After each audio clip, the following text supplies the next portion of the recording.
Hey guys, happy Thursday. Today our main focus is going to be to take the Unit 3 Week 2 assignment. Before we do that on Aldo, there's that little story that follows this one that I thought would be fun for us to read. It's actually on page 212. It's partaking in public service. Now this is not fiction. This is expository text. So this one's full of facts. Of course, you see the pictures with the kids in it, so I'm assuming it's going to have kids partaking in public service. There's no doubt about it. Volunteering is an important part of American life. About 27% of us volunteer in some way. This means that one American out of every 4 is performing a public service. All 3rd and 4th graders do it at Garden Homes many times throughout the year with our service projects. Many volunteers are teenagers and children. In fact, in the last 20 years, the number of teen volunteers in this country has doubled. Youth service organizations such as 4-H clubs have grown in popularity. Kids join local volunteer groups to give back to their communities. They work together to help others to improve their schools or neighborhoods. Community projects may include planting gardens or collecting food and clothing. Some kids raise money for local charities. The volunteering opportunities are limitless. If we ever get back to school, there's a new charity out there called Water for Everyone that I would like to do as a service project for our school, and that would be to donate money, and they're going to build new pumps that would pump water for people that don't have water. I know it's hard for us to believe. Wait till you see the video. People in parts of the world don't have clean drinking water, and this organization is trying to get water for everyone. Some amazing young people have truly taken volunteering to the next level. They show the rest of us what public service is all about. Now we got 4 different kids here. It's going to be pretty amazing. Let's see what they've done. We got Alex Lynn. Alex Lynn supports the idea of recycling, but he's not concerned with the kind that involves bottles and cans. Instead, he urges others to recycle e-waste, which is electronic garbage. Electronics such as computers and gaming systems have chemicals that can hurt the earth. They must be recycled and stored safely. Alex was just 9 years old when he formed the WIN Community Service Team to recycle electronics. By the time he was 16, he had recycled 300,000 pounds of e-waste. He also helped to write a law against e-waste in his home state of Rhode Island. Alex soon realized that reusing was an even better solution to e-waste. Working with his school, he set up a program that fixed old computers and donated them to students in need. Eventually, this program grew. Now it sends computers to people around the world. That's a pretty cool idea, kid. Erica Fernandez also cares about the environment. She was 16 years old when she heard that a natural gas plant would be built near her hometown. Erica learned that the plant would pollute the air. It would bring harmful chemicals to nearby towns. Erica decided to do something about it. She organized groups to protest the plant. They spoke out publicly. They wrote letters to the government. Eventually, the state agreed to cancel the plans for the plant. Thanks to Erica, the local environment was saved. Katie Stiglinos had a gallant idea that started with a tiny seedling. When Katie was 9 years old, she brought home a cabbage seed from school. From that seed, she grew a 40-pound cabbage in her garden. I grew some cabbage in my garden this year, but none of them were 40-pounders. That's huge. The cabbage was as big as Katie.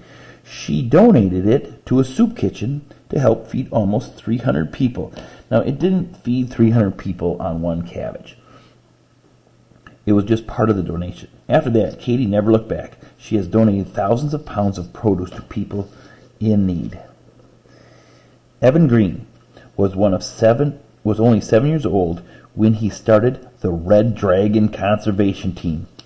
Its purpose was to protect the tropical rainforest. It has since become an international group of kids who want to save the planet.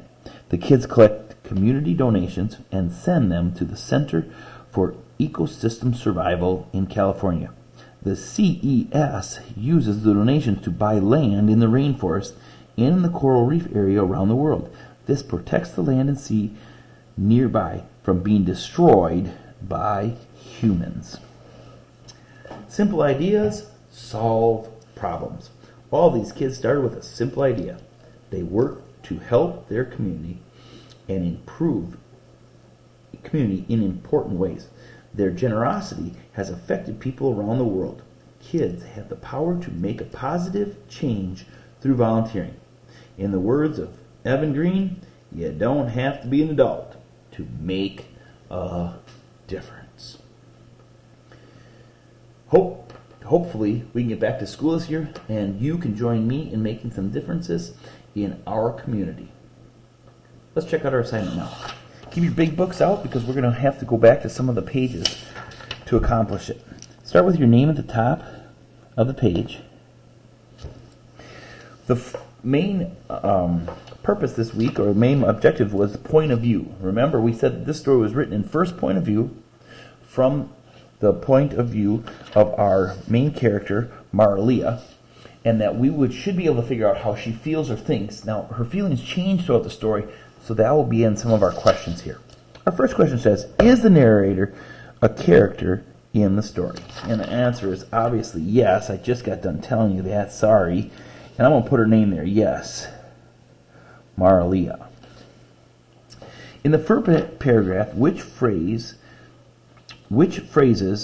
with pronouns in them tell you this is first person point of view? When I was growing up in Puerto Rico, I went to a small girls' school. That one will work. But the year I was in 5th grade, this one will work. Notice the I's in them. I'm going to use that first one.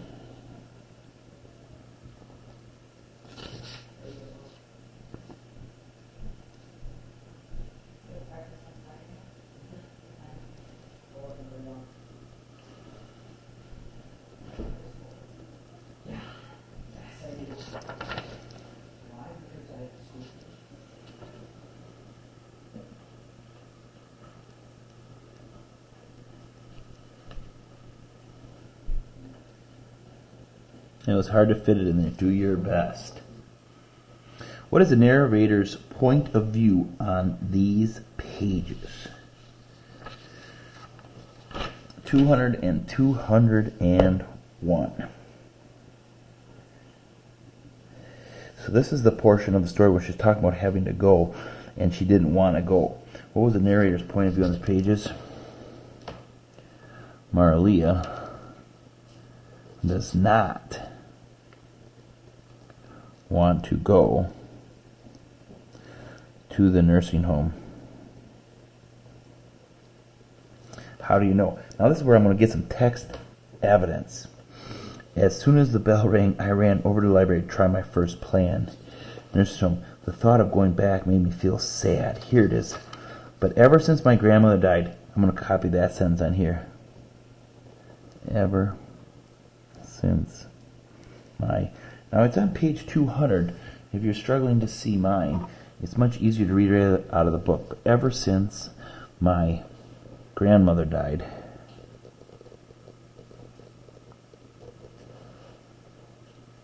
in a nursing home,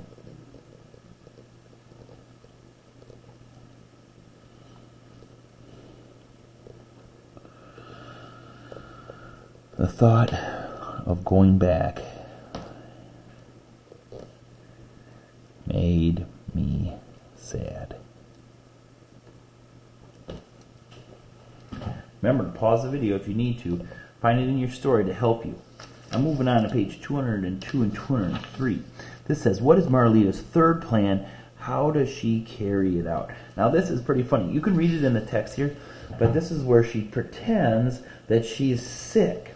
She puts warm water, hot water. She drinks a glass of hot water, and when the mom puts a thermometer in there, it reads 106, which is obviously impossible. Mom sends her to school.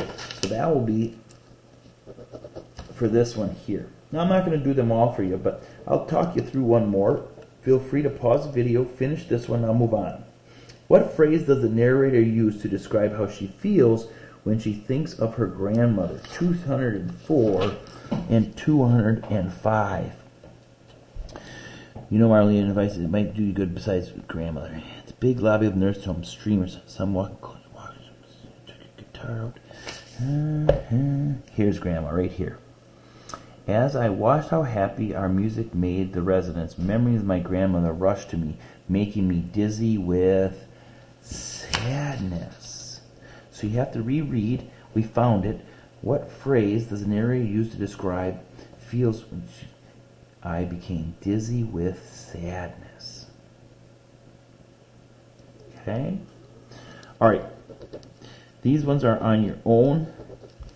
On the back side, we're doing 3 out of 4 this week. We have a lot of work to do today on Thursday, so just 3 out of 4. You pick any 3. Maybe you want to do this one right here, the essential question. What is so special about Marlita's gift? Okay? Special about her gift. The picture of the 3 wise men that she gave to the old lady. Why was it so special? Remember, that lady had nobody who was coming to visit with her. So just that Marlita did that, regardless of what the card looked like, was pretty special. Maybe you want to do the genre one. What makes this story realistic fiction? I think we hit all of our points. Real characters, real setting, real events. Was a made-up story. Definitely had dialogue in it. And definitely had a flashback or 2 in it. All right. Yesterday in my video, I gave you the definition of both of these. Besto de Coco and Alguinaldos. You can find those on these 2 pages. Give the context clues as well as your meaning. And then the last one, pick any 3 vocabulary words. Your choice, 3 out of 4. All right, we'll see you tomorrow for our reading test. God bless your day.